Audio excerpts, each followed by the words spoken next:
ولسمشر غني د سولې راتګ حتمي او نږدې شوی دی. سلام، وخت مو بخیر دی. پښتو پلس چینل ته ښه راغلاست. هیله ده دا ویډیو تر پایله وګورئ. افغان ولسمشر محمد اشرف غني کونړ ته د یو ورځني سفر پر مهال وویل اوس د تیر په پرتله افغانستان کې د سولې راتګ حتمي او نږدې شوی دی. ولسمشر غني وایي تجربو ښودلې ده په هر هغه هیواد کې چې جګړه وي او د سولې راتګ نږدې شي نو جګړه زور اخلي. د نوموړي په خبره ځکه د افغان ولس د زغم غوښتنه کوي.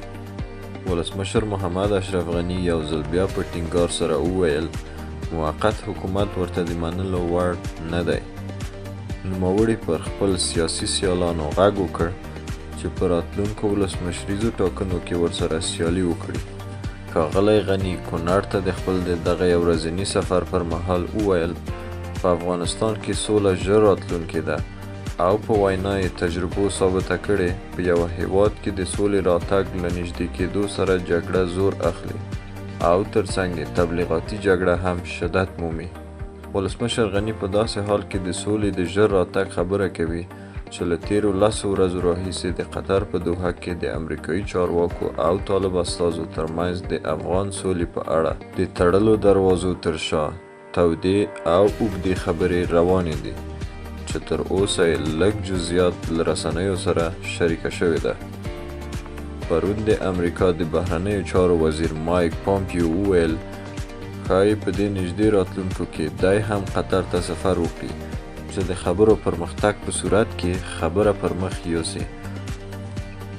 له دې مخکې د روانې میاشتې لومړیو کې د افغان ولسمشري ماڼۍ ویلي وو له طالبانو سره د سولې خبرو پړاو ته په کتو له افغان سیاستوالو یې د سولې خبرو کې د خپلو استازو ورپېژندلو نوملړ چمتو کولو غوښتنه کړې.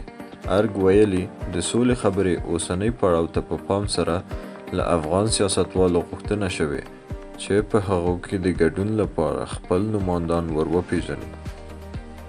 د افغان ولسمشر ویان هارون چخانسوري د مارچ پر 3 وویل حکومت له پیله ټکل درلود داسې یو پلاوی ولري چې د ګردې ټولنې استازیتوب وکړای شي. مننه کوم چې تر دې موږ سره یو ځای واست. که غواړئ نورې ښې او معلوماتي ویډیوګانې زموږ د چینل څخه وګورئ نو هیله ده چې پښتو پلس چینل سبسکرایب او خپلو دوستانو سره هم شریک کړئ. مننه کوم، ښه وخت ولرئ.